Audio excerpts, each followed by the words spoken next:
Salam kerahiman. Hari ini 7 Januari. Kita lanjut ya dengan nomor 163B. Kita mulai dalam nama Bapa dan Putra dan Roh Kudus. Amin. 163B.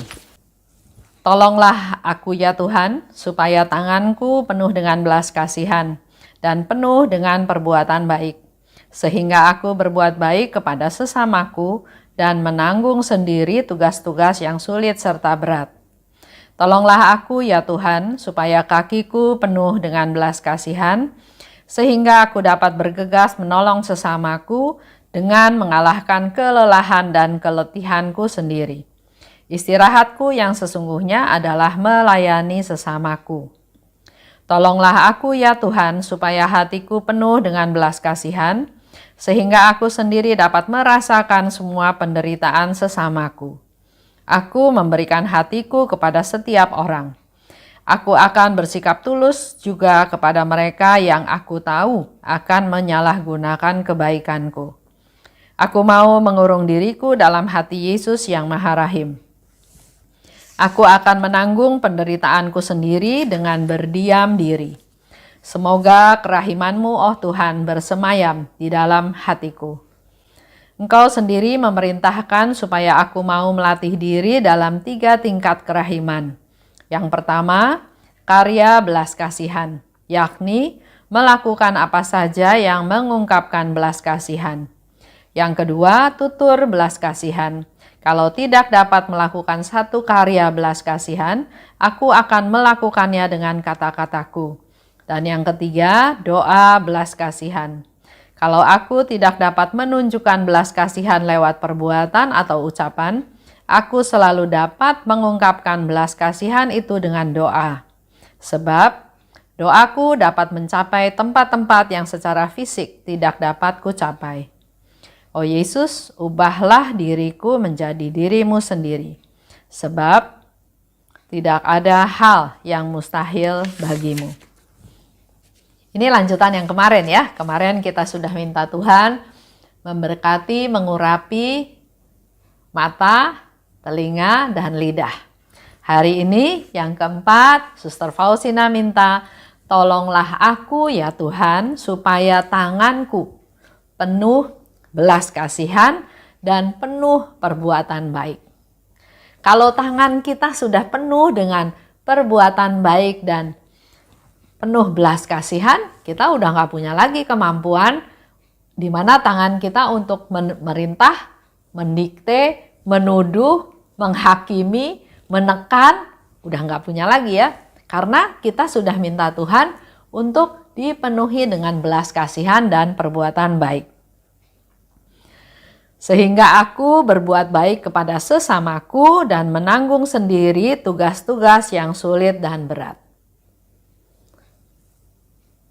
Biasanya tugas yang sulit dan berat itu biasanya kita nggak mau ambil kan ya. Kalau kita dapat tugas, kita pilih yang kita bisa. Kita kadang-kadang nggak peduli yang sulit, yang berat itu siapa yang kebagian, siapa yang nanti ditugaskan, atau bahkan kita nggak peduli juga ada yang kerjakan atau enggak. Yang penting saya sudah mengambil bagian saya, tugas saya. Kenapa saya pilih ini? Karena ini saya bisa. Karena ini saya sudah ahli, sudah familiar. Bukan sesuatu yang baru lagi. Tapi hari ini kita belajar dari Suster Faustina justru pekerjaan-pekerjaan yang sulit dan berat itu yang kita ambil, itu yang kita tanggung. Ini satu tantangan ya. Satu perubahan sikap dalam hidup kita.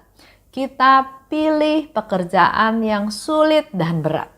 Kita dikasih tangan sama Tuhan ya, tangan yang utuh, yang lengkap, yang punya tenaga untuk melakukan banyak hal. Tangan kita terbuka. Bisa diisi oleh apa aja. Tapi dalam doa kita sudah minta supaya diisi oleh perbuatan baik dan perbuatan belas kasihan. Jadi mari kita mengisi tangan kita ini penuh dengan hal-hal itu. Jangan hal-hal yang lain. Coba kita lihat di sekitar kita. apa yang bisa kita lakukan dengan tangan kita. Harusnya berguna buat sesama, melakukan pekerjaan baik, dan tadi ya, tugas yang sulit dan berat, ayo sekarang kita berani ambil. Ini bisa nyata nih nanti dari kehidupan kita dalam keluarga, dalam komunitas. Kalau dulu ambil pekerjaan yang kita bisa, yang gampang, nggak peduli yang sulit, tapi sekarang mari sebagai devosan kerahiman, belajar dari Suster Faustina, kita mengambil tugas-tugas yang sulit dan berat. Yang kelima, Tuhan, tolonglah aku supaya kakiku penuh belas kasihan, sehingga aku dapat bergegas menolong sesamaku, dengan mengalahkan kelelahan dan keletihanku sendiri. Setiap manusia memang tenaganya terbatas. Jadi bisa merasa lelah, bisa merasa letih. Bisa badan fisiknya capek, bisa juga secara pikiran batin kita yang lelah, yang capek. Tapi karena kita punya kaki yang kuat, Suster Faustina berdoa supaya kakiku bergegas melakukan pekerjaan belas kasih untuk mengalahkan keletihan dan kelelahanku. Dan Suster Faustina mempertegas lagi, istirahatku. Kalau orang, aduh saya sudah capek, saya sudah lelah, saya sudah letih, kali ini saya nggak pelayanan dulu, hari ini saya nggak ikutan dulu, saya mau istirahat. Sering ya kita pakai istilah tersebut. Tapi hari ini Suster Faustina kasih tahu bahwa istirahatku yang sesungguhnya. Sesungguhnya istirahat adalah pada saat dia melayani. Istirahat yang sesungguhnya adalah pada saat dia memberi. Pada saat dia memberi, pada saat dia melayani, itulah istirahatku. Karena dalam hal memberi, dalam hal pelayanan, nggak ada target, nggak ada prestasi yang harus dicapai. Kenapa kita lelah, kenapa kita letih? Karena biasanya kita menentukan target. Melakukan ini harus berhasil. Melakukan yang besar, melakukan yang spektakuler. Nah, ini yang membuat kita capek. Tapi mari kita belajar dari Suster Faustina. Istirahatku yang sejati adalah pada saat aku melayani, pada saat aku memberi. Melepas ya, nggak ada target. Itulah istirahat. Kita juga dikasih kaki yang lengkap oleh Tuhan. Kita bisa melangkah, kita bisa pergi. Bisa, nggak ada hal yang nggak mungkin sekarang kita lakukan ya.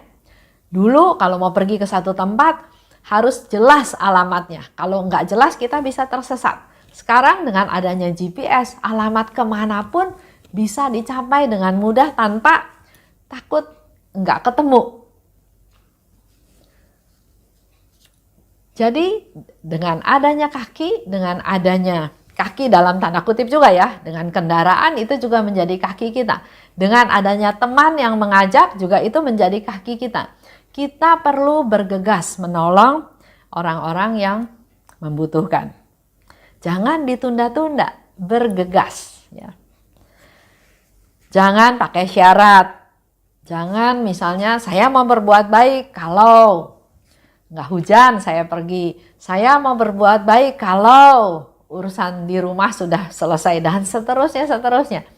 Lakukan perbuatan baik, perbuatan belas kasih itu bergegas, segera. Jangan ditunda-tunda, jangan pakai syarat karena biasanya malah nanti nggak terlaksana.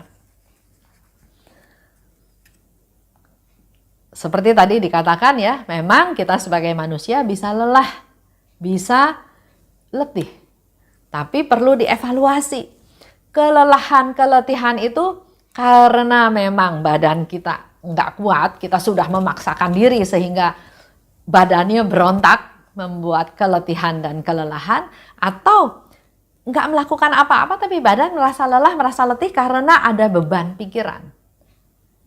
Nah, Suster Faustina bilang, bergegas menolong mereka mengalahkan kelelahan dan keletihan yang ada. Melayani sesama adalah istirahatku. Lanjut yang keenam. Tuhan, tolonglah jamah hatiku supaya hatiku penuh dengan belas kasihan. supaya aku dapat merasakan penderitaan sesamaku. Karena ada juga teman ya di sekitar kita yang dia sebetulnya sedang menderita, susah. Tapi dia nggak mau ketahuan dia susah, nggak mau ketahuan dia menderita. Dia berusaha tutupi hal tersebut sehingga kelihatannya senang-senang aja. Padahal dia sedang bermasalah, sedang dalam penderitaan. Sehingga ada satu sharing dari seorang oma ya. Dia cerita sama saya. Dari pengalaman hidupnya, dia bercerita bahwa saya sering mengunjungi rumah anak-anak saya. Datang 1 hari, 2 hari ya. Anaknya banyak, ada 10. Jadi dia secara rutin mengunjungi rumah anak-anaknya. Tujuannya untuk melihat suasana yang ada di dalam keluarga atau dalam relasi suami istri dari anak-anak tersebut. Tapi tanpa dia duga ternyata salah satu anaknya bilang ke si oma ini bahwa dia mau bercerai. Dia kaget karena selama dia bermalam di rumah tersebut, dia melihat suatu relasi yang harmonis antara si suami dan istri. Di situ dia belajar satu hal. Dia bilang lain kali kalau pergi main ke rumah anak itu nggak boleh sehari 2 hari. Karena kalau sehari 2 hari banyak hal yang bisa ditutupi. Kita main ke rumah anak itu mungkin seminggu 2 minggu. Dengan begitu kita bisa lebih tahu apa yang sebetulnya mereka hadapi. Jadi di satu pihak ada orang yang memang bermasalah tapi nggak mau kelihatan masalahnya. Tiba-tiba meledak terjadi perceraian. Tapi diharapkan kita nih menjadi peka. Punya hati untuk peka kepada mereka-mereka yang mengalami masalah. Bisa merasakan penderitaan, bisa berempati, bisa memberikan penghiburan, memberikan solusi.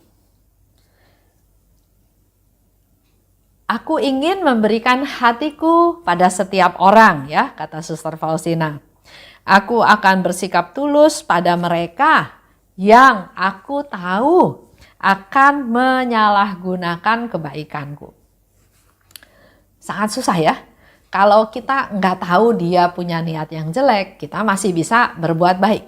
Tapi kalau saya tahu bahwa kalau saya melakukan perbuatan baik kepada dia menyalahgunakan kebaikan saya, mungkin buat apa saya berbuat baik ya?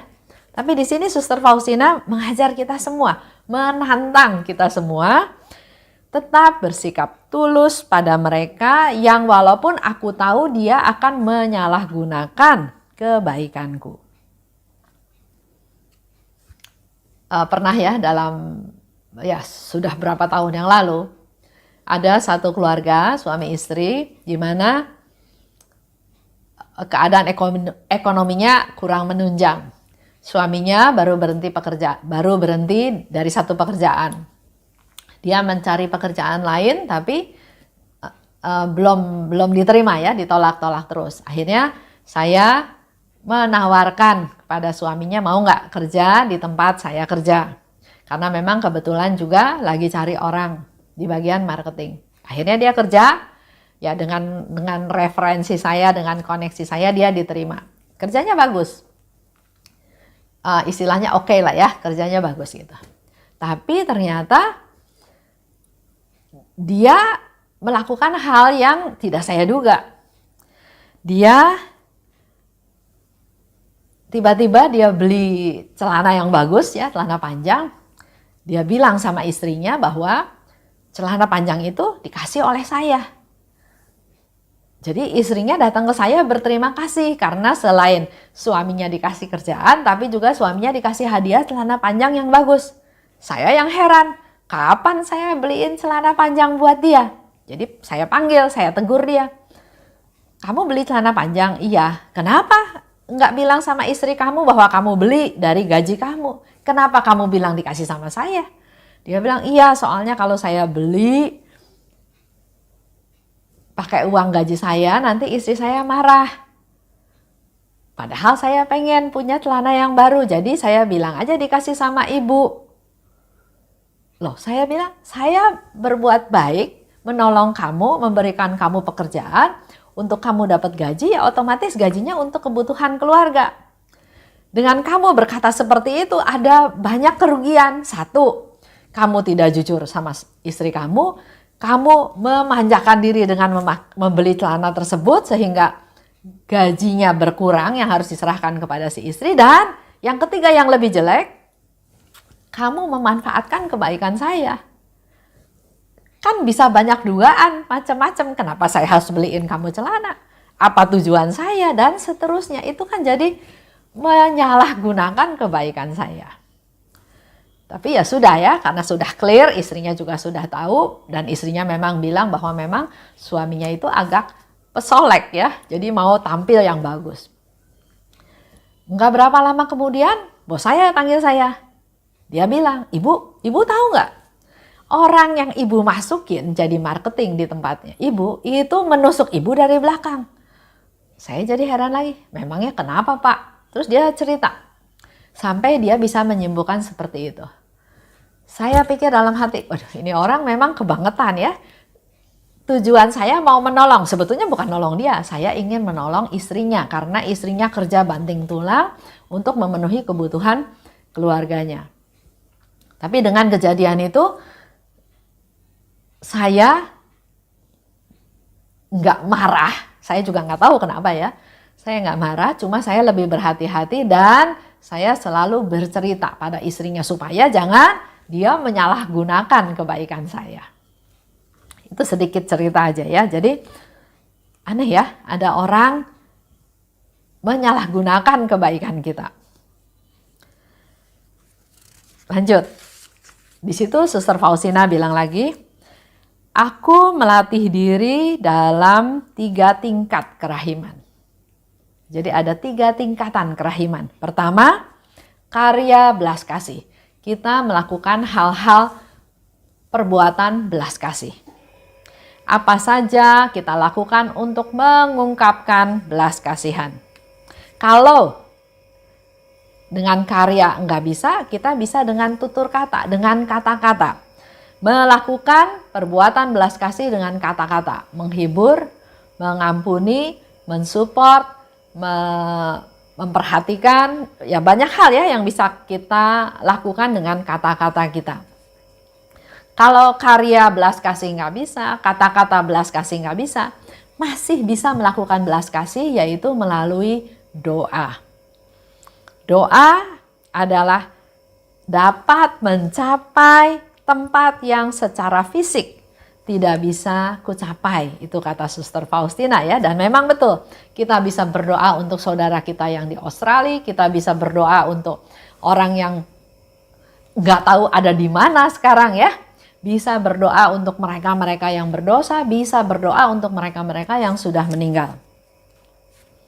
Dikatakan di akhirnya, Suster Faustina katakan, ubahlah diriku menjadi dirimu. Sebab tidak ada hal yang mustahil bagimu. Ubahlah diriku menjadi dirimu Tuhan. Itu menjadi doa kita. Saya mau ajak Bapak Ibu mendengarkan lagu Touch My Heart With Your Mercy. Kata-katanya saya ambil dari diary nomor 163 ini. Kita renungkan kata demi kata dan mari Bapak Ibu doa masing-masing. Ungkapkan apa yang menjadi keinginan, kerinduan kepada Tuhan.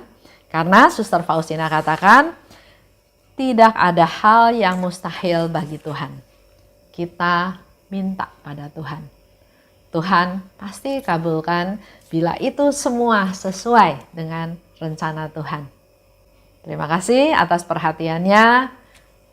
Salam kerahiman.